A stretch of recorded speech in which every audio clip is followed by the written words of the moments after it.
2,000 times. I merely figured out that there was 1,999 ways not to create a light bulb. Using this in your own life, using this in my own life on an everyday basis, that there's always another way, to never give up hope.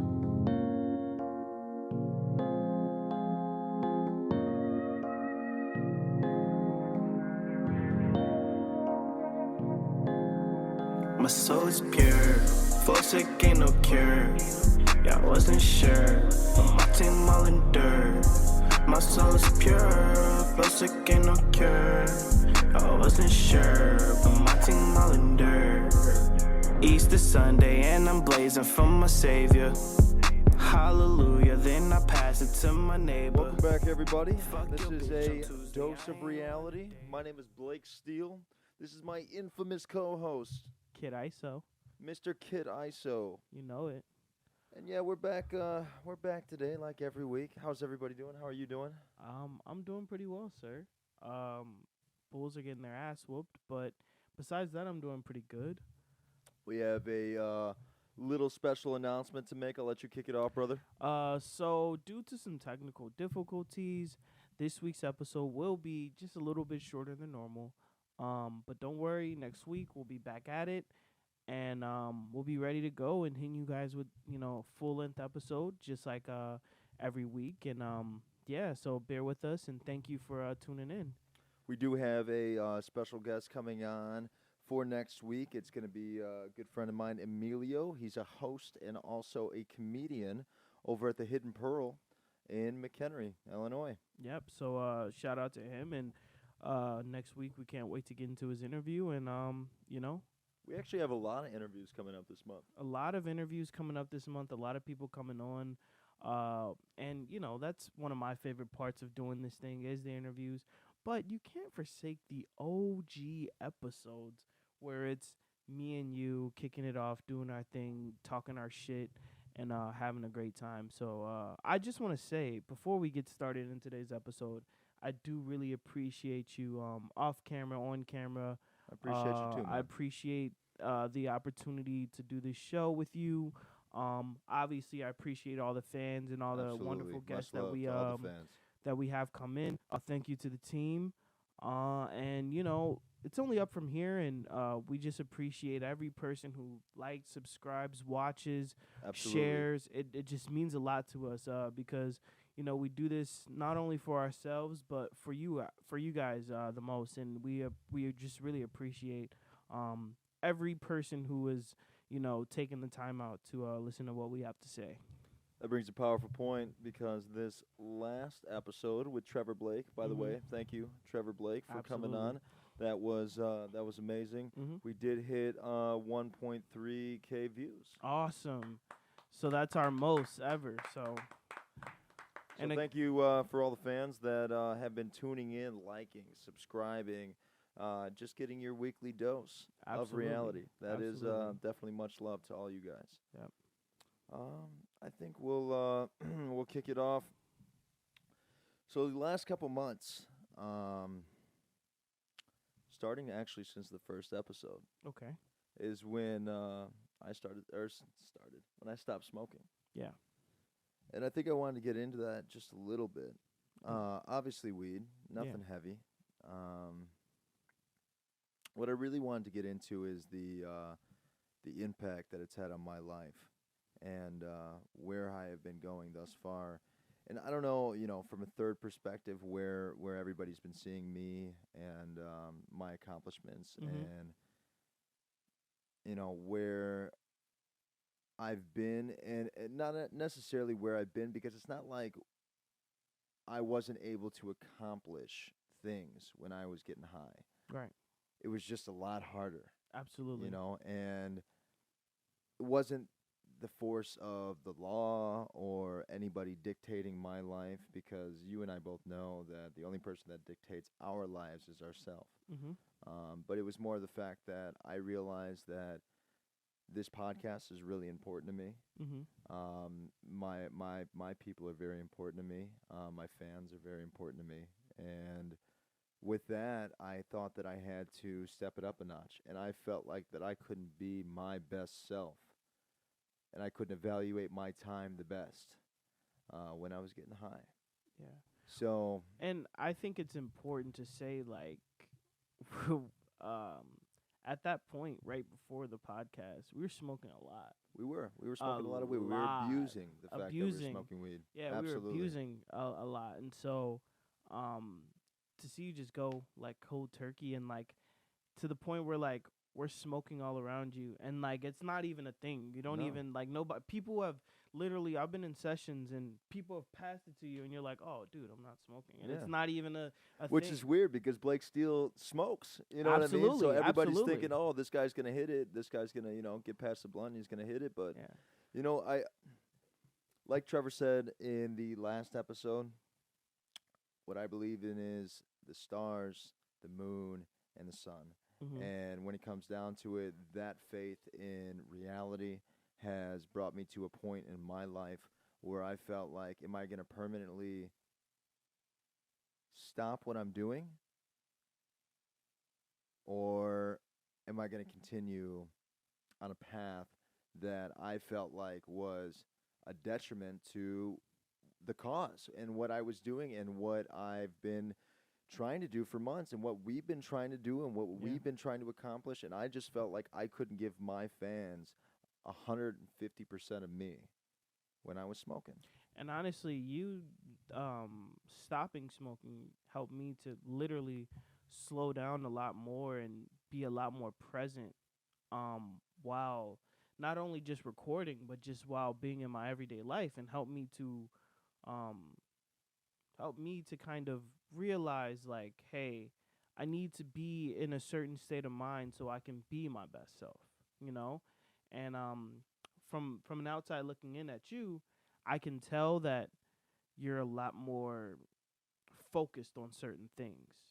And not that you weren't focused before, because you were a type of person always who, if I say I'm going to do something, I'm going to do it and I'm going to get it done. But now it's like even to the point where you're like, I'm going to push myself to get more and more done, because I'm just that laziness that, as my dad calls it, the fuck it all on weed. Yeah.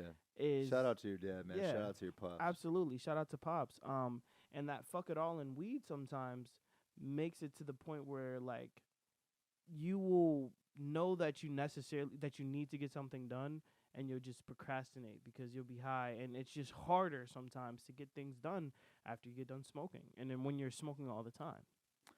I just want to make a point that anybody that's smoking out there, anybody listening to this podcast, watching this podcast, we're not sitting here saying don't smoke. Because I still smoke. Yeah, right. That's ridiculous. Obviously, weed helps a lot of people in so many different ways. Mm-hmm. Being medical, being in a physical matter, being in a mental matter. Being recreational, it's fun. Absolutely. It's just that sometimes we have found specifically for us that like we used it more, and I'm speaking for myself, and I'm not going to speak for you, but I feel like this is something you felt, but we used it more as a crutch than just a tool, It was more of a like dependency, because sometimes my mood would be affected by like if I smoked or I didn't smoke.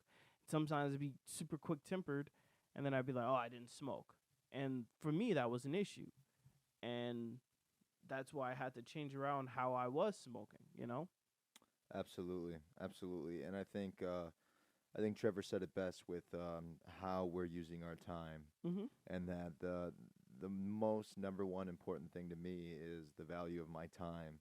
And if I'm using my time on the podcast, if I'm using my time taking a nap, if I'm using my time spending time with my daughter, if I'm using my time getting the objectives done that I need to get done during the day, and how is that used efficiently? Because we only get one life. The energy that we put into things gets manifested back to us, and at the end of the day, that is the most important currency. That is the most important thing that revolves in our life. Absolutely. So I just wanted to put that out there, that one of your hosts, Blake Steele, not smoking anymore. I vow to my fans, I vow to my family, I vow to the people that I love that they will get 150% of me 150% of the time. Yeah. I use the term 150% because a therapist said it best to me. She said that there's no way that you can invest yourself into somebody else, especially a relationship of any kind, sexual, non-sexual, if you're not putting 150% to it. And that being said, it's because some days your friends, your family, your partner will not be putting 100% into it. So you are compromising for that extra 50% that somebody would not be putting in on some days, because everybody has those days. Absolutely. Where they just don't want to get up, or they just don't want to not necessarily succeed, because everybody wants to succeed, but they just don't want to be a part of the program, you know, and that's what was very valuable to me, where now I use in my everyday life, where I absolutely put 150% into everything that I'm doing, everything that I believe in, because like you said yourself, bro, I don't say things that I don't do. Absolutely. I'm a man of my word. If we're men before anything. Mm-hmm. I know our pops have been saying that since we were a kid, man. You're a man before anything. And if you don't put or implement the time that you say you're going to, or do what you say you're going to do, that absolutely makes you less of a man. Absolutely. And I guess that kind of goes into what I've been really going through the past, I want to say, couple months. It's just the realization that, you know, I'm turning 25, May 23rd. Big number, big number. Let's get a little round of applause. Less than a month away. It's crazy, man. Yeah, crazy. And what it's crazy that you're older than me too, just by a little bit. Jeez, right? It's insane. And really what that meant to me was just a reflection on what I've done so far, and how, although I feel as though I wasted a lot of my early adult life, wasted it trying to get fucked up and drink and party and have fun. And not that there's anything wrong with that, and like, still, you know, I'm always going to be a fun person, but what really has that gotten me to this point? And it's crazy because as you get older, different things become more important to you, right? And I've noticed as I've gotten older, like, what's most important to me is really my family and my true friends, true people that I can call on, that call on me like when we need each other, and that want the best for me, you know? Also my career. Pure, flow sick, ain't no cure. I wasn't sure, so my team all endured. I'm winning this fight against life, but I'm looking for finishes. At first I was sipping on Sprite, now I'm pouring some lick in it. I capture my genius at night, then I make a whole hit with it. My goal is to live my life right. I repent for my sins and shit. God told me that I was a light. Diamond making you blind as shit. Diamonds making you blind as shit.